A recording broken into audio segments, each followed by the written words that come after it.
question टा पिला या अछि 3 अंक विशिष्ट केतोटी संख्या अछि जो गुडी को 2 एवं 3 द्वारा विभाज्य प्रश्न बुझियाला कोन से कहछि से कहिला 3 अंक विशिष्ट केतोटी संख्या अछि जो गुडी को के 2 रे कटिवे पुणी 3 रे कटिवे 6 रे कटिवे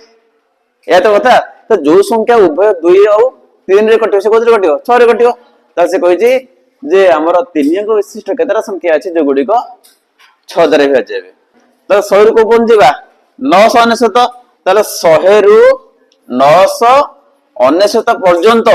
केतोटी संख्या अछि जो गुडी को 6 द्वारा विभाज्य हेबे बा उभय 2 और 3 रे विभाज्य हेबे ऑप्शन देबी हो ऑप्शन दो